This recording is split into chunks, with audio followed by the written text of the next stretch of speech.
Good morning. आज अपन मानव भूगोल के सिद्धांतों में से प्रमुख सिद्धांत पार्थिव एकता का सिद्धांत, प्रिंसिपल ऑफ टेरेस्ट्रियल यूनिटी या पार्थिव एकता या अंतर संबंध का सिद्धांत, इंटर रिलेशनशिप, उसका अध्ययन करेंगे।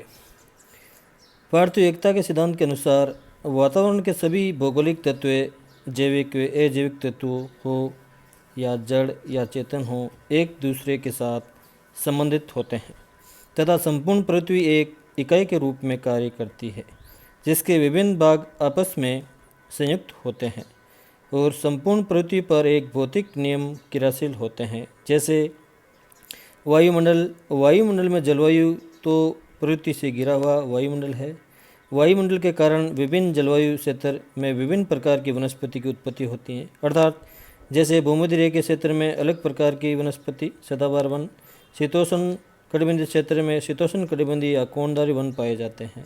अर्थात एक सी जलवायु में अलग अलग प्रकार की वनस्पति का अभाव पाया जाता है कि भिन्न भिन्न जलवायु में भिन्न भिन्न प्रकार की वनस्पति पाई जाती है। तो यह एक भौतिक नियम अनुकूल कार्य करता है कि जहाँ जिस प्रकार का क्षेत्र है वहाँ उसी प्रकार के वनस्पतिक क्षेत्र की उत्पत्ति में बहुत सारे कारकों का एक योग होता है। जैसे मरुस्थलीय प्रदेश में मरुस्थलीय प्रकार की वनस्पति पाई जाती है, कांटेदार वनस्पति पाई जाती है। प्राकृतिक तत्वों की भांति मानव भूगोल के तत्व हैं, वो भी पार्थिव एकता से संबंधित होते हैं। भौतिक वातावरण का प्रभाव मानव पर होता है और उसमें मानव अपना अनुकूलन स्थापित करता है। उस अनुकूलन में स्थान एक दूसरे पर हो सकते हैं।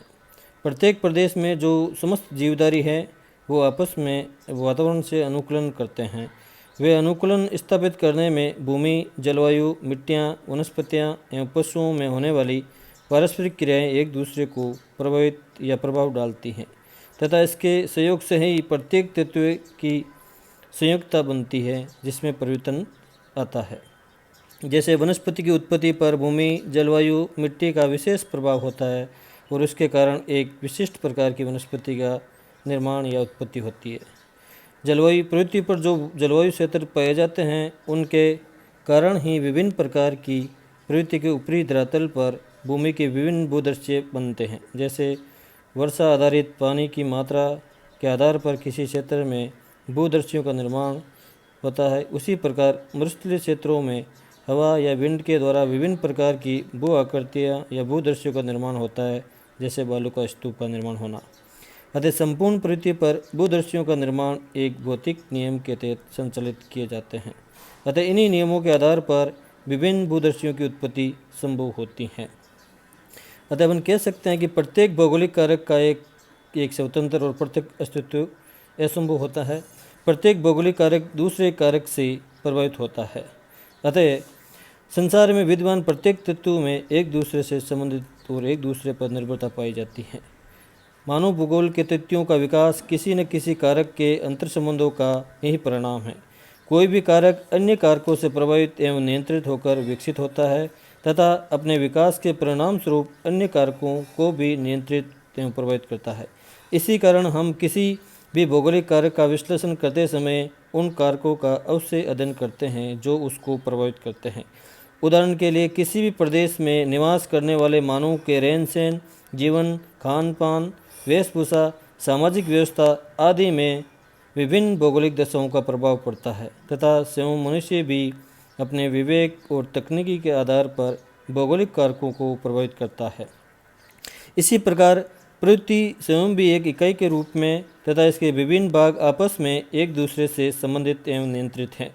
पृथ्वी के संपूर्ण क्षेत्र पर समान भौतिक नियम क्रियाशील हैं एवं समस्त क्षेत्र पर समान प्रभाव डालते हैं। पृथ्वी पर पाए जाने वाली जलवायु भी अंतर संबंधित हैं। जलवायु के विभिन्न कारक एक दूसरे से संबंधित होते हैं। पृथ्वी के भूपटल पर समान जलवायु क्षेत्रों में एक साथ जीवन और समान प्रकार की वनस्पति पाई जाती हैं। विभिन्न भौगोलिक कारक जैसे भूमि की बनावट, जलवायु में तापमान, आर्द्रता, वर्षा, वायु, पाला, दाब, बादल तथा मिट्टी, वनस्पति, जीव जंतु, पेड़ पौधे आदि सभी एक दूसरे से अंतर संबंधित हैं एवं अपने जीवन निर्वाह हेतु परस्पर एक दूसरे पर निर्भर रहते हैं तथा एक दूसरे को प्रभावित करते हैं।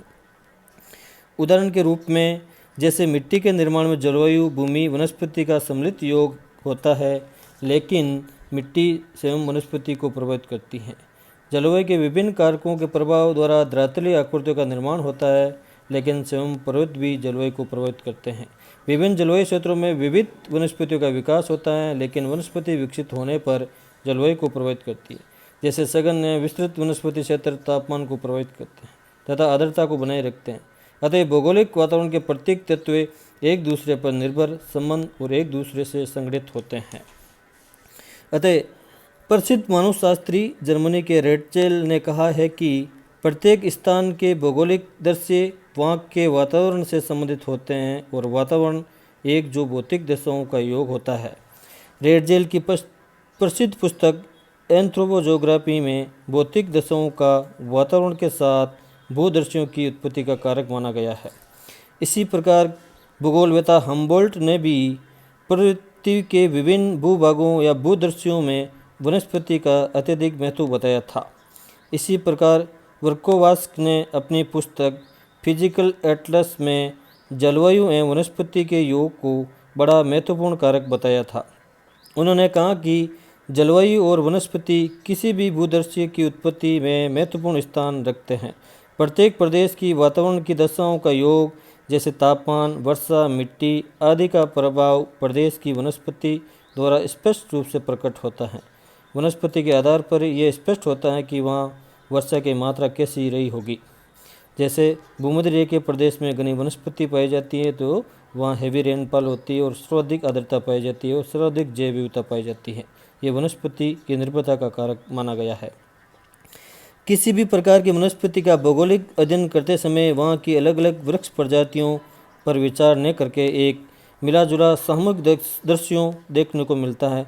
जैसे विभिन्न घास प्रदेशों, शीतोष्ण कटिबंधीय घास प्रदेश व उष्ण कटिबंधीय घास प्रदेश, जैसे taiga, boreal, prairies, steppe, veld, downs, selva, इन वानस्पतिक प्रदेशों के नाम एक सामूहिक शब्द को दर्शाता है, न कि किसी वनस्पति की विशेष प्रजाति को, क्योंकि इनमें एक विशिष्ट प्रकार की घास, सवाना जैसे अफ्रीका घास का विस्तार है। चित्राए हुए वृक्ष, विभिन्न प्रकार की फ्लोरा व फौना जीव जंतु निवास करते हैं। ये भूदृश्य विशेष प्रकार का भूदृश्य हैं। टैगा लंबे वृक्ष प्रजाति को प्रकट करता है। ठंडी प्रजाति के ठंडे प्रदेशों के वनस्पतिक प्रदेश को भी प्रकट करता है। टैगा प्रदेश संपूर्ण क्षेत्र में बहुत ही कम प्रजातियां पाई जाती है। अतः पार्थिव एकता के सिद्धांत में जीन ब्रूस ने कहा कि विभिन्न शक्तियां एक दूसरे पर केवल निश्चित दशाओं में ही कार्य नहीं करती, नहीं वे केवल कुछ निश्चित दृष्टांतों पर परस्पर क्रिया का प्रयास करती है, बल्कि विभिन्न दशाओं के अंतहीन अंतर संबंधों के कारण ये सभी शक्तियाँ परस्पर घनिष्ठ रूप से बंधी हुई है। अतः अपन कह सकते हैं पार्थिव एकता का सिद्धांत एक शाश्वत एवं विश्वसनीय सत्य है जो प्राचीन काल में विद्वान रहा है। हमने या हमारे ब्रह्मांड में विद्वान प्रत्येक तारे एक दूसरे की आकर्षण शक्ति द्वारा संतुलित अवस्था में है। उसी प्रकार पृथ्वी के धरातल पर विद्यमान प्रत्येक भौगोलिक कारक एक दूसरे पर निर्भर व एक दूसरे से नियंत्रित हैं। अंतर संबंध का सिद्धांत इस बात का प्रतिपादन करता है कि वातावरण के भौतिक या मानवीय तत्वों का एकांकी या स्वतंत्र अध्ययन नहीं किया जा सकता है, क्योंकि प्रत्येक तत्व दूसरे तत्व से नियंत्रित होता है।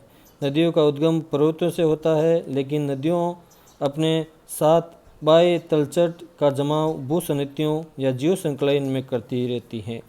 जब तलछट का जमाव अधिक हो जाता है तो उसके धंसने के कारण आंतरिक शक्तियों के संपीड़न के कारण तलछट में मोड़ पड़ने लगते हैं, जिसके कारण पर्वतों का निर्माण होता है, अर्थात मोड़दार पर्वतों का निर्माण होता है। अतः नदी एवं पर्वत दोनों का उद्भव एक दूसरे से अंतर संबंधित होता है।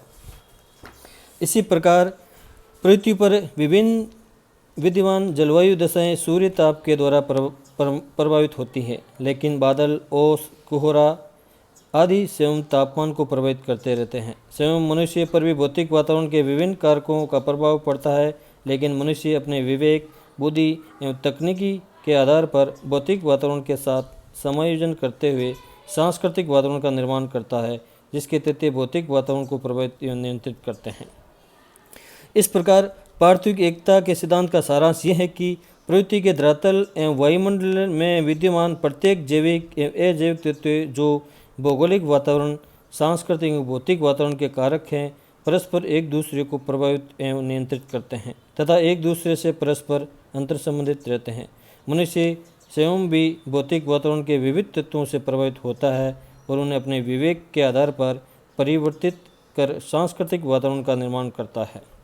अतः पार्थिव एकता के सिद्धांत का स्पष्टीकरण प्रकृति में मिलने वाली निम्नलिखित दशाओं में भी परिलक्षित होता है, जो नंबर 1 इस प्रकार से। पृथ्वी पर हम स्थल मंडल, जल मंडल तथा वायुमंडल तीनों में मिलने वाली उन सामान्य दशाओं से जुड़े हैं जिनमें जीवों के विकास के लिए अनुकूल वातावरण मिलता है। इस सम्मिलित परिमंडल को जीव मंडल के नाम से जानते हैं, जिसमें स्थल मंडल, जल मंडल और वायुमंडल को शामिल करते हैं। जीव मंडल के तत्व अगाध सागरीय क्षेत्रों से लेकर वायुमंडल तक जुड़े हैं। विश्वव्यापी जल चक्र इस बृहद परितंत्र को जोड़ता है, अर्थात जीव मंडल धरातल के अगाध सागरीय क्षेत्र से वायुमंडल तक को अपन शामिल करते हैं। दूसरा, वायुमंडल के विभिन्न तत्व परस्पर संबंधित हैं। सूर्य तप के पृथ्वी तल पर विषम वितरण से ही विभिन्न वायुदाब की पेटियां का निर्माण होता है। पृथ्वी तल पर वायुदाब की पेटियों के द्वारा ही पवनों की दिशा व वेग नियंत्रित होता है। इस व्यवस्था से हिम की मात्रा एवं वितरण भी प्रभावित होता है। सूर्य ताप से ही महासागरीय जल स्थल पर तथा नदियों द्वारा पुनः सागरों व महासागरों में पहुंचता है। इस प्रकार संपूर्ण परिवेश जुड़ा हुआ है। अतः इस प्रकार से अपन कह सकते हैं कि पार्थिव एकता का सिद्धांत भूपटल की मुख्य संगठक चट्टानों से अनाच्छादन के उपरांत मृदा निर्माण होता है तथा ये मृदा प्रत्यक्ष व अप्रत्यक्ष रूप से संपूर्ण जीवमंडल को जैविक आधार प्रदान करती है। Thanks for watching.